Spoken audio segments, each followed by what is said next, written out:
This is One on One.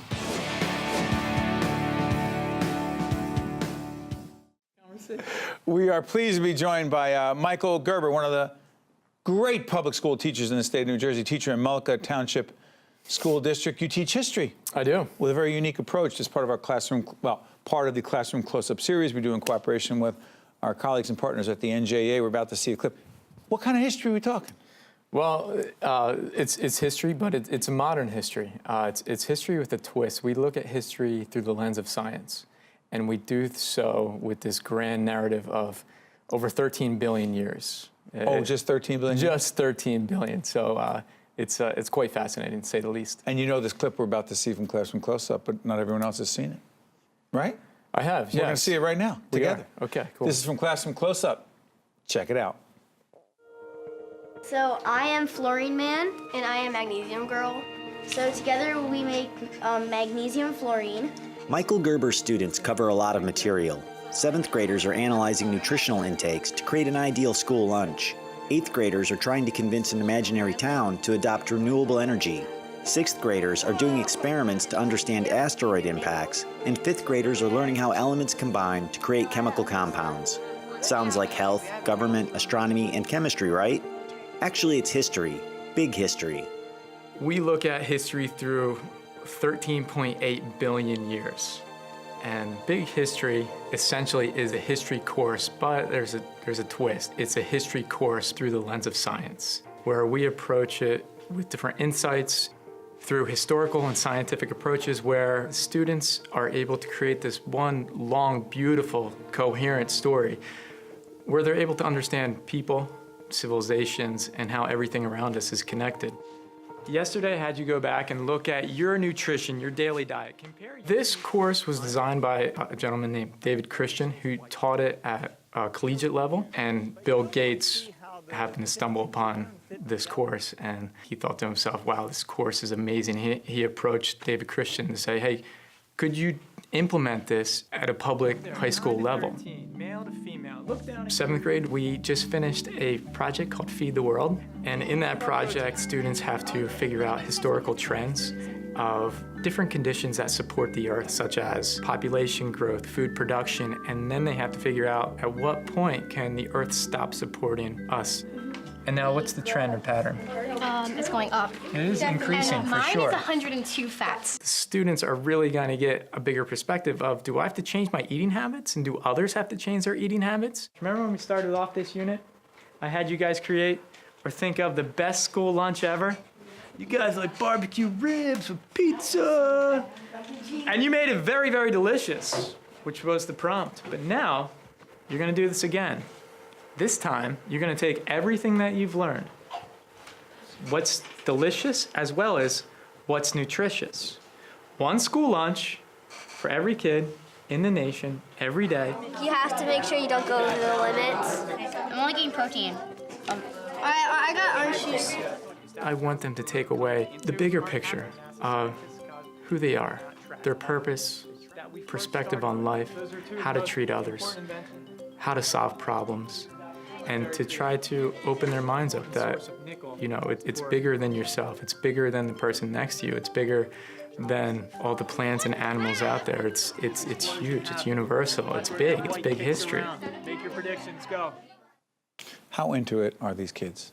Oh my God, it's ridiculous. I heard a stat the other day that 40% of students in America are disengaged, bored, unhappy. That's a crazy amount, 40%. So in school? In school. So of 100 million kids, you know, a third of the population, let's just, you know, ballpark it 25 to 30 million kids. Not into school. Wow. So when do you go to school and you don't like it?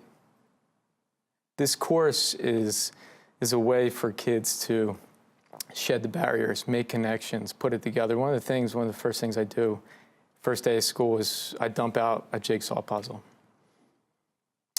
I say, put it together. And they start putting it together. I say, stop. We're going to finish this throughout the year.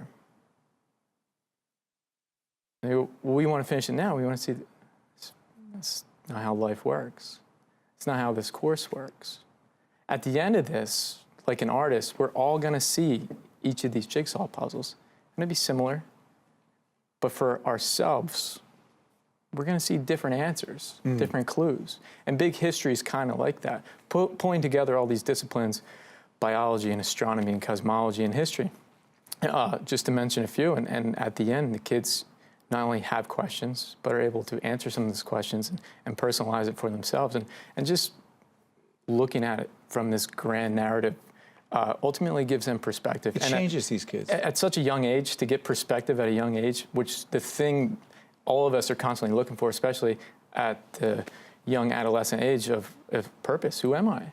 And what does this all mean? And how do I solve this problem? And big history, by offering it in this huge story, provides a lot of those answers. Where's the greatest satisfaction you get out of this as an educator? I always do this thing at the end of class where I say, I hate to say it, class is over. And all the kids go, really? So satisfaction like that for me, when the kids go, literally every day, class is over already? Really? Heads It just down. moves by quickly. And when they come in every day, standing at the door, what are we learning? What are we into? And it tackles our inherent human curiosity, what we want to do, what we want to learn about. It takes away being disenfranchised, being disengaged of coming in and saying, I want to challenge my curiosity, not just the content that you're telling me to learn. Is that the ultimate takeaway, that you want these kids to be more curious about the world? One of them, for sure.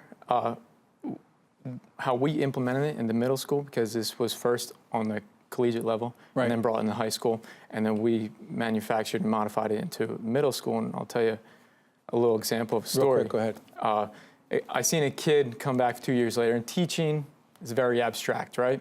You never know when the kid leaves your door. They might have learned the content, they might have understood but did they really get the big picture? So 2 years ago, I seen a kid a year after the first year of big history, and he came up to me and said, Mr. Gerber, I just want to thank you. I said, well, what for? What for, Max? You're the man. Why would you thank me? I should be thanking you. He goes, everything that you taught us, everything that you were telling us, how we were going to learn about chemistry before we got into high school, we were going to learn about this and that, and then blending it all together. He's like, I'm crushing it in high school. And I was like, dude, that makes me feel so good, because abstractly, as an educator, you don't get that often. Tell you what, the idea that you're doing this with these kids every day and changing their lives is powerful, and it says an awful lot, not just about you, but all public school teachers. We want to thank you for everything you do every day. Well done. Keep it up. Thank you. Thank you. That was great. See you next time. One-on-One with Steve Adubato has been a production of the CAUCUS Educational Corporation, celebrating over 25 years of broadcast excellence.